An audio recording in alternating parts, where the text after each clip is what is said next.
Okay, this is day 3 of training with Jon Hinds, the Strength Yogi. Now, I call it a Strength Yogi because I've been a strength coach for 40 some years, and I've also been a yogi for about 30 years. I learned my yoga 30 years ago from my mentor, Jon Hinds, and he learned directly from BKS Iyengar. He studied in India with Roger for a long time, and about 15 years and I studied with Roger for 7 years before he passed. And the knowledge that he gave is very detailed. And what I did a long time ago was I learned from him his yoga, and then I asked him, is it cool if I merge his yoga with my body weight training mixed with cables and weights and stuff like that? And he thought that was a brilliant idea. So everything that we do has a root of movement in it, whether it's a chin up, a press, a push up, a squat, a lunge, whatever it is, there's a root based in the Ishin's yoga that I was taught a long time ago, which we now call base alignment training. And it can get really finite. So the challenging point is a lot of the times I'm doing Ishin's yoga and what we call base, and these are isometric holds. You're engaged in the pose. But when we transition now, that's where people can get lost, and that's where a lot of our teaching gets really dialed in. So I'm going to take you through a journey. Instead of taking you through my workout, which was presses and pull-ups today, I'm going to teach you how to disseminate where you should be at. So we got 2 movements that we're doing today. They both have a root in our alignment training.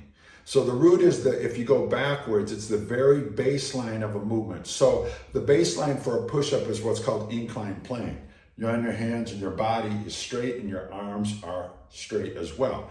There's staff pose, which is the bottom of a pose. These are baselines. If you really know how to align them really well, then maintaining that alignment throughout the movement, that's how you get strong performances.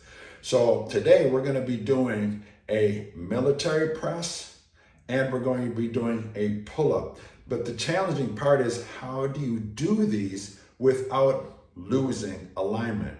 And also, in a yoga pose, how do you do a military press? It's a handstand. It's a baseline positioning of a handstand. Now you can be at the top of a handstand or you can be at the bottom of a handstand.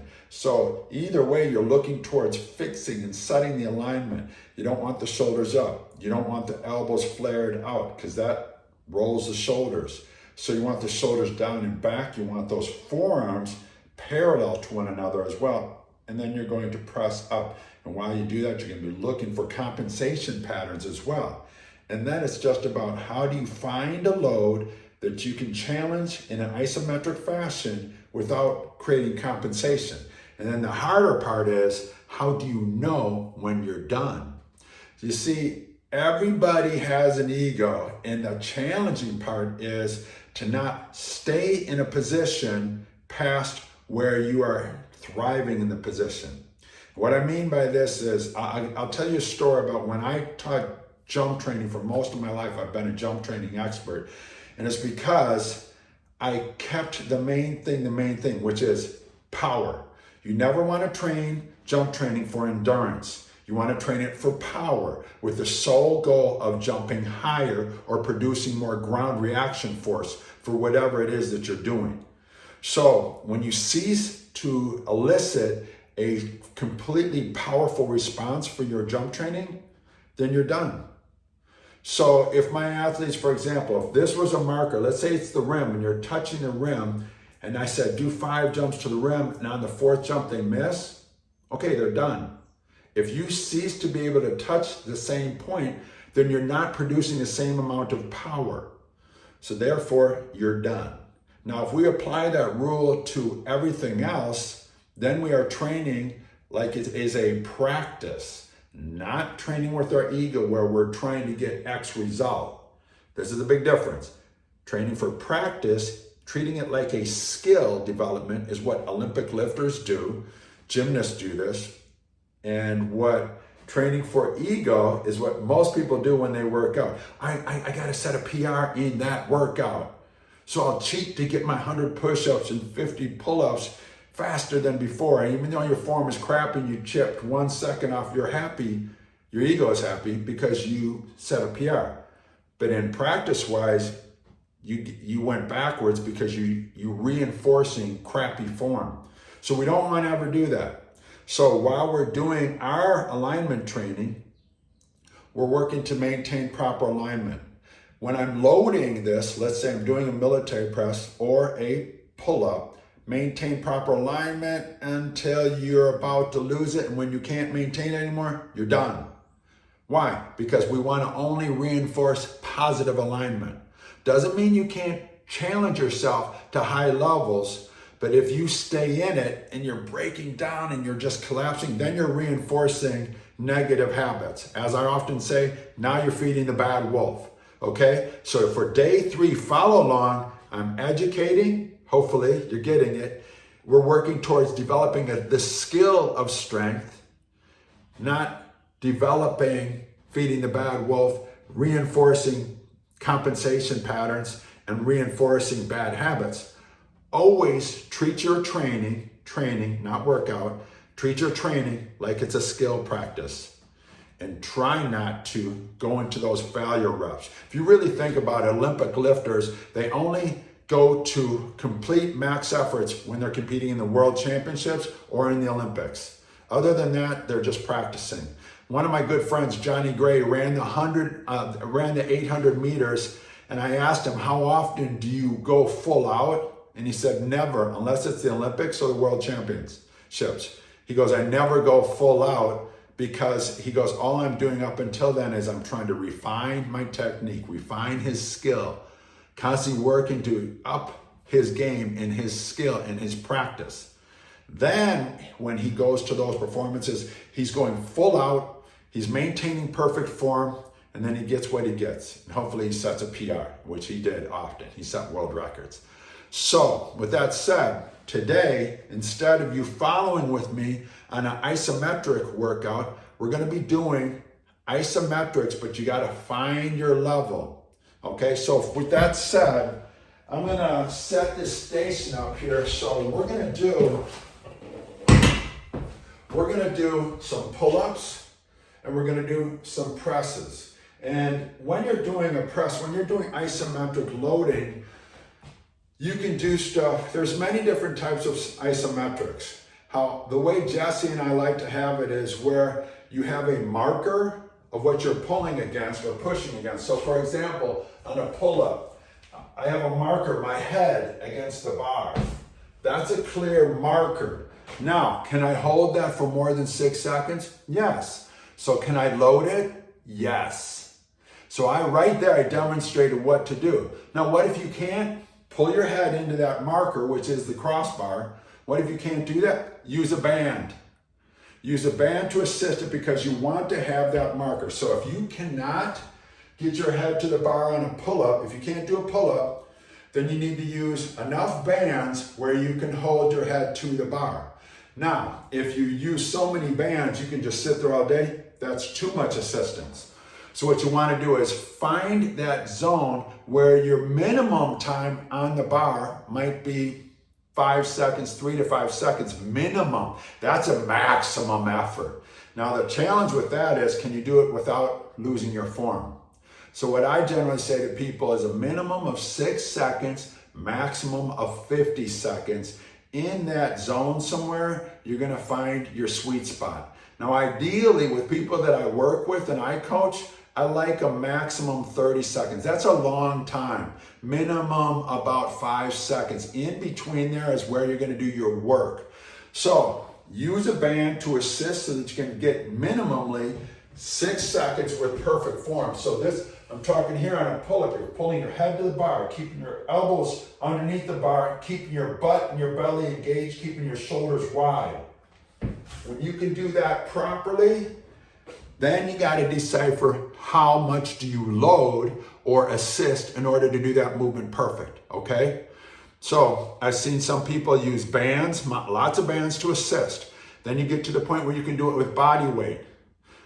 And then if you can do that for 30 seconds with body weight, or if you can do it with 30 seconds with a band, Start to go without the band and see if you can do it body weight. Maybe you're at 6 seconds, but that's your starting spot. Then, if you can do it easily for 30 seconds without any load, that's when you start adding resistance. You put a belt on with some weight on it, and you start adding, and you follow the same prescription. Load it, minimum 5 to 6 seconds, maximum 30 seconds. When you can do sets of 30 seconds, that's where you go heavier and heavier and heavier, okay? Or you can go bigger range. Maybe you pull to your chest, but you challenge up constantly, okay? Now, how many sets do you do? You might do 3, maximum 5 sets. If you're on the short end of the timer, let's say you're only going 5 seconds on, then you rest up to the 30-second mark. So you might rest 25 seconds. Then you hit another set and you go 5 seconds on, 25-second rest, and you're going to repeat that 4, 3 to 5 sets if you can. If you don't get it, you don't get it, and you write down the sets that you did complete. Now, if you're going for longer periods, like 15, 20, or up to 30 seconds, I rest with it a good amount of time, maybe up to a minute between each set. So I want to make sure that I can reproduce that, because 15 to 30 seconds is a pretty decent time. Maybe you can go at the top of the minute for that. So you work for 15 seconds, rest for 45. Or maybe you work for 20 or even 30 seconds, rest for another 30 seconds. So this is called top of the minute. And again, you're going to go for 3 to 5 sets. Okay, now we're going to talk about how do you do this same application with a military press. All right, so in a military press, we're looking for pressing up to about a 90-degree angle in our arms. It's the exact same as pulling up your head up into the bar. Your arms are at about 90 degrees.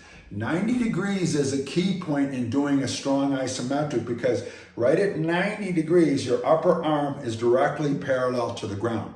Best point of resistance of gravity. Because if your arms are down here, it's not really the most challenging. If my arms are way up here, the leverage advantage I have over it dissipates greatly how much force my shoulders have to have. Not that you can't do isometrics here and here or down here, but right here, that's the money spot right there. That's the golden air zone, basically, that you want to work for isometrics and even mid-range reps. You can do mid-range reps all through these areas here, but ideally, you want to hit that 90-degree zone for your pull-up and for your military press. Now, with the military press, if you don't have a squat rack that goes really high, like mine doesn't go super high, so the bar here is too low.